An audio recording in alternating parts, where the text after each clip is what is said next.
ایک سوال یہاں ایک بھائی کرتے ہیں کہ کیا کسی غیر مذہب کے یعنی غیر مسلم ٹیچر سے تعلیم حاصل کرنا صحیح ہے، یعنی دنیاوی تعلیم یا دینی تعلیم دونوں کی بات کر لیتے ہیں؟ آپ کو شاید یاد نہیں، حضور صلی اللہ علیہ وسلم نے بدر کے قیدیوں سے فرمایا تھا کہ جن کے پاس کچھ نہیں ہے تو وہ مسلمانوں کے 10 بچوں کو لکھنا سکھا دیں.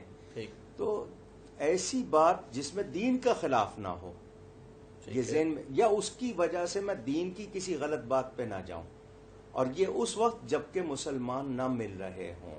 ٹھیک ہے، کوئی ایسی چیز سکھائی جا رہی ہے جو کوئی مسلمان نہیں سکھا پا رہا، اور وہ سیکھنا ضروری ہے، اور اس سے میں اپنے دین کا کام لے سکتا ہوں، اور اس کی وجہ سے اس کا کوئی لحاظ نہیں ہوگا، کوئی میرا دین کا مسئلہ نہیں آئے گا، تو مجھے کوئی حرج نہیں.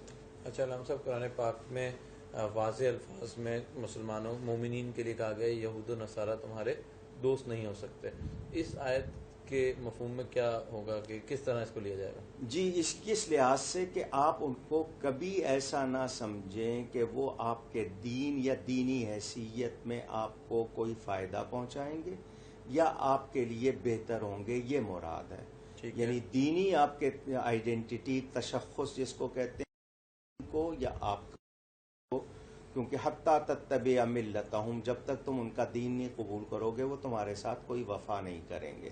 تو وہ جب اللہ کے اس کے رسول کے وفادار نہیں ہیں تو میرے وفادار نہیں ہو سکتے. میں دنیاوی معاملات ایک حد تک رکھ سکتا ہوں ان کے ساتھ، لیکن ان کے لیے میرے اندر قلبی جھکاؤ آ جائے وہ درست نہیں.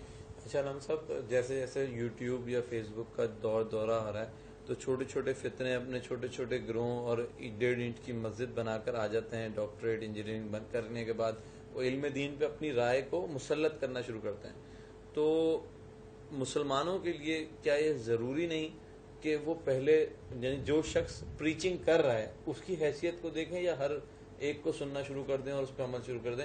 یعنی ایک بحیثیت مسلمان یہ ہماری ذمہ داری ہے کہ جو کہہ رہا ہے شخص اس کی بھی حیثیت اور اس کے بیک گراؤنڈ کو دیکھیں، یا جو کہہ رہا ہے بس وہ سن لیں؟ لا تخالطوہم ولا تجالسوہم ولا تناکحوہم.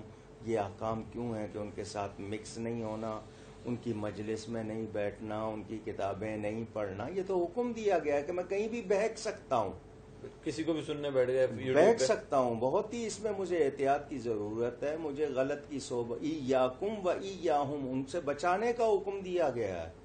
بچو اور بچاؤ ان سے. تو یہ تو حکم دیا گیا ہے کہ ہم نے کسی غلط کی صحبت میں بیٹھنا بھی نہیں ہے. سلام سر، لوگ اس طرح کہہ دیتے ہیں کہ ہم اس لیے سن رہے ہیں یا اس لیے پڑھ رہے ہیں کہ اس سے ہمارے جو نالج ہے اس میں اضافہ ہوگا تاکہ ہم تقابل کر سکیں کہ ہر شخص اس قابل ہوتا ہے. آپ اپنی جتنی بھی کریں آپ بہک بھی تو سکتے ہیں. آپ یہ کیوں نہیں خوف رکھتے کہ اللہ تعالیٰ کا فضل نہیں ہوا تو آپ بہک جائیں گے؟ کسی اس کی بات کا اثر لے لیا آپ نے، نتیجے میں آپ کا ذہن خراب ہو گیا. تو حضور صلی اللہ علیہ وسلم نے حضرت فاروق اعظم کو منع کر دیا تھا. تورات تھی ان کے ہاتھ میں، فاروق اعظم جیسی شخصیت کو تورات تھی ان کے ہاتھ میں، حضور نے لے کے ایک طرف رکھ دی کہ آج موسیٰ بھی ہوتے تو میری اتباع کے سوا ان کو چارہ نہ ہوتا. تو ہم کون ہیں؟ اس معاملے میں بہت احتیاط کی ضرورت ہے، اور معمولی سی بات سے آدمی بہک جاتا ہے. بالکل.